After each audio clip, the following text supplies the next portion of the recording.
చేసిన పాపాలు ఎక్కువ అవుతే ఏదో ఒక రోజు శిక్ష అనుభవించక తప్పదు అంటారు. తాజాగా ఆంధ్రప్రదేశ్లో తెలుగుదేశం పార్టీకి సంబంధించిన మాజీ ముఖ్యమంత్రి నారా చంద్రబాబు నాయుడు గారు 1, 2, 3, 4 కాదు, ఎన్ని చేయాలో అన్ని అధికారంలో ఉన్నప్పుడు చేసేసి ఇప్పుడు మాత్రం నేను మంచోన్ని అనేటట్టుగా బిల్డప్ ఇచ్చే కార్యక్రమం చేస్తుంటాడు. తాజాగా చంద్రబాబు నాయుడు మళ్ళీ జైలుకెళ్లే పరిస్థితి రాబోతుందా? అతి తొందరలో మాజీ ముఖ్యమంత్రిగా ఉన్న చంద్రబాబు గారు మళ్ళీ జైలు శిక్ష అనుభవించక తప్పని పరిస్థితి ఉందా అంటే ఖచ్చితంగా ఉంది అనే సమాధానం వస్తుంది. చంద్రబాబు నిందితుడిగా ఉన్న ప్రస్తుతం స్కిల్ స్కామ్ కేసు ఇవాళ సుప్రీంకోర్టులో విచారణ జరుగుతోంది. సిఐడి చంద్రబాబు బెయిల్ను రద్దు చేయాలి అంటూ వేసిన పిటిషన్ను కోర్టు విచారించబోతుంది ఈరోజు. స్కిల్ కేసులో చంద్రబాబు నాయుడు బెయిల్ షరతులను పూర్తిగా ఉల్లంఘిస్తున్నారని సిఐడి సుప్రీంకోర్టులో గట్టిగా వాదిస్తుంది.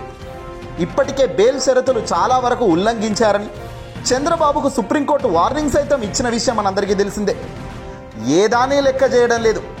చివరికి ఇప్పుడు ఆంధ్రప్రదేశ్లో ఎన్నికలు జరుగుతున్న ఈ తరుణంలో ఈసీని సైతం మోసం చేస్తూ తప్పుడు సమాచారాన్ని ప్రజల్లోకి ఐవీఆర్ఎస్ ద్వారా పంపుతూ మరోసారి కూడా అడ్డంగా దొరికి ఏవన్గా చంద్రబాబు అడ్డంగా బుక్ అయిన సంగతి మనం చూస్తూనే ఉన్నాం. ఇంతటి దారుణంగా చంద్రబాబు నాయుడు ఇలాంటి కార్యక్రమాలు చేస్తూ పోతుంటే నిజంగా ఇలాంటి వ్యక్తిని ఏమనాలో చెప్పండి అంటున్నారు ఇప్పుడు ప్రజానికమంతా కూడా.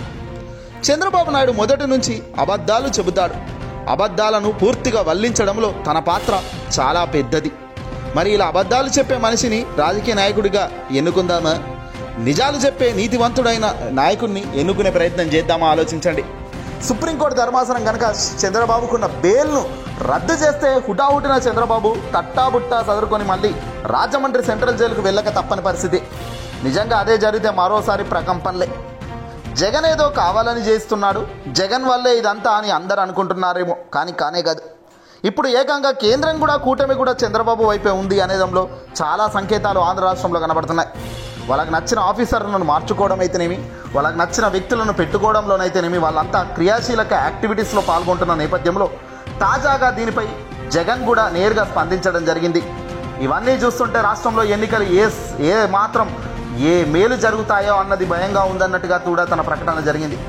ఏదేమైనప్పటికీ కూడా తాజా పరిణామాలన్నీ కూడా ఇప్పుడు ఆంధ్ర రాష్ట్ర ప్రదేశ్లో పూర్తిగా ఒక ప్రకంపనలు రేపే అంశాలుగానే కనబడుతున్నాయి. చూద్దాం మరి రాబోయే కాలంలో ఇంకెన్ని పరిణామాలు కీలకంగా మారుతాయో, ఇంకేం ట్విస్టులు జరుగుతాయో. ఈ వీడియో నచ్చితే లైక్ కొట్టి షేర్ చేయండి.